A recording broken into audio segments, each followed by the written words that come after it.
یہ بہت بڑا جو ہے ایک ایلیمنٹ ہے جو اس معاشرے میں معاشرتی جو برائیاں ہیں ان کو جو ہے وہ نہ صرف اجاگر کرتا ہے بلکہ مزید پنپنے میں بہت زیادہ مدد بھی فراہم کرتا ہے. تو اس کا صرف اور صرف ایک ہی حل ہے کہ جب تک ہم اس معاشرے کے اندر سماجی تبدیلی نہیں لائیں گے. سماجی تبدیلی سے یہ مراد ہے کہ وہاں کے اس معاشرے کے جو رہنے والے لوگ ہیں, اس سماج کے جو رہنے والے لوگ ہیں, ان کی جو فرسودہ سوچ ہے, جو دقیانوسی سوچ ہے, اس کو کیسے ختم کیا جائے جی اور ان کے اندر ایک نئی سوچ جی جو ہے وہ کیسے جو ہے ان کو اس طرف راغب کیا جائے کہ وہ ایک نئی سوچ کو جو ہے وہ اپنائیں, ایک جدید سوچ جو ہے وہ اپنے اندر ذہنوں میں ڈالیں اور اس کو لے کر کے وہ جو پرانی روایات ہیں یعنی کہ ان کو وہ ختم کریں.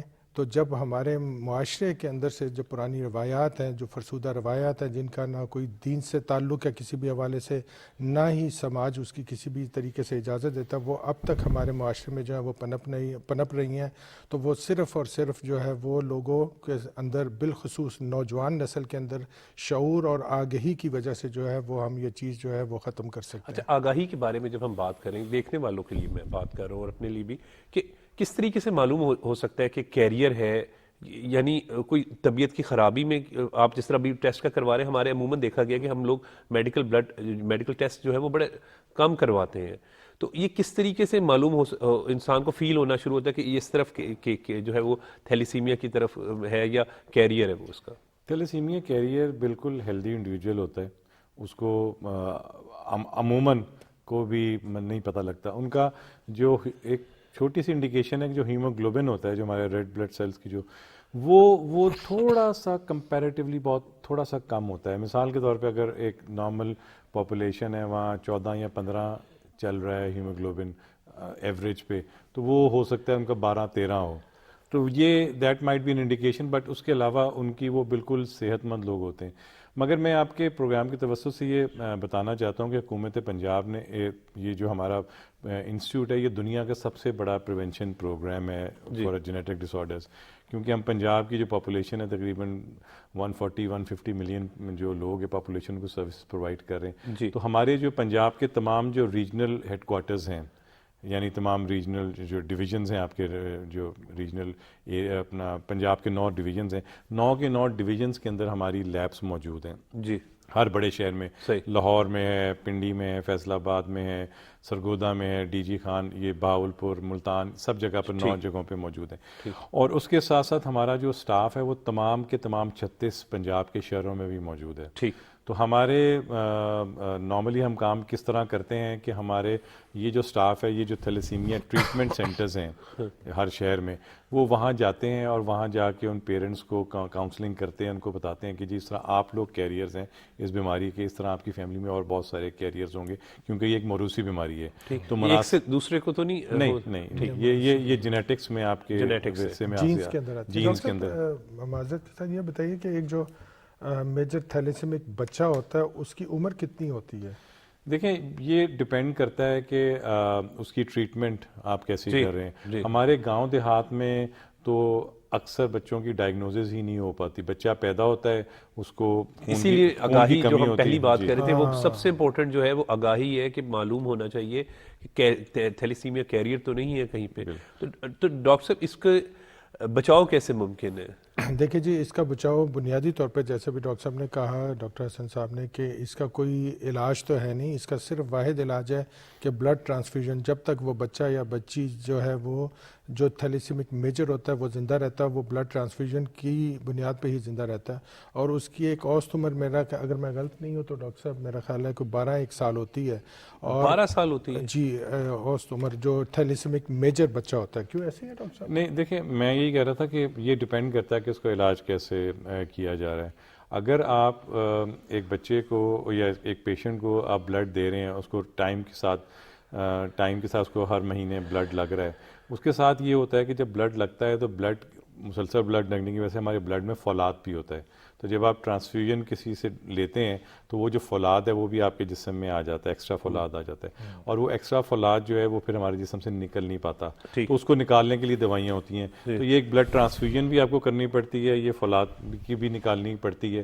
اگر آپ اچھا علاج نہ کریں تو جیسے ڈاکٹر صاحب نے بتایا کہ پھر ایوری لائف اسپین بہت کم ہے, مگر اگر آپ علاج اچھا کریں تو پھر یہ بڑی ایج پہ بھی جا سکتے ہیں, 40 50 60 تک بھی باہر کے ملکوں میں پیشنٹ موجود ہیں. ہمارے پاکستان میں کیا سچویشن ہے؟ پاکستان میں بھی اب جو ہمارے تھیلیسیمیا, ہم تو ان کو ابھی تک بچے ہی کہتے ہیں, but they are now in their 30s nearing 40s, doctors ہیں, انجینئرز ہیں, شادی شدہ ہیں, اپنا کام کاج کر رہے ہیں, مگر ایک تھرو آؤٹ آپ سمجھ لیں کہ روز کی بنیاد پہ ان کی ٹریٹمنٹ ہو رہی ہے. بلڈ ٹرانسفیوژن بہت فریکوینٹ ہوتی ہے, پھر وہ ایک ٹیکہ لگتا ہے, وہ روزانہ لگنا ہوتا ہے 7-8 گھنٹے, وہ ایک پمپ کے ذریعے لگتا ہے, تو کافی اچھا یہ جو اس میں دیکھا گیا جب شادی سے پہلے تھیلیسیمیا ٹیسٹ کیسے کروایا جا سکتا ہے؟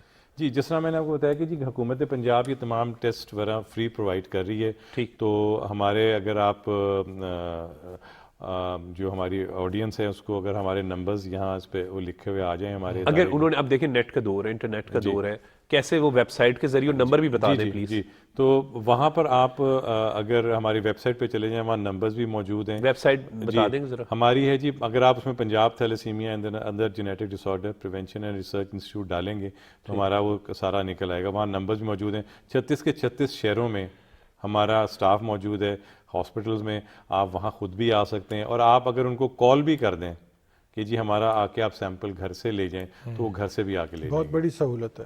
اور اس کا دیکھیں جیسے بھی ڈاکٹر صاحب نے کہا کہ یہ کتنا ایک مشکل کام ہے والدین کے لیے, اس بچے کی جو ہے وہ مسلسل اس کا جو ہے وہ علاج کرتے رہنے جب تک وہ اس دنیا میں موجود ہے.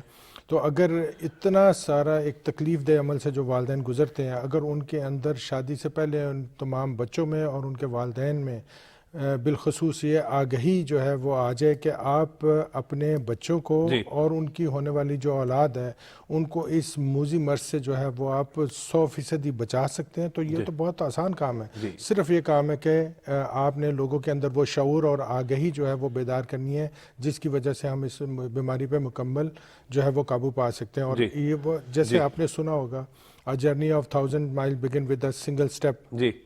یعنی کہ 1000 میل کی اگر آپ نے مسافت کرنی ہے تو آپ کو پہلا قدم لینا پڑے گا.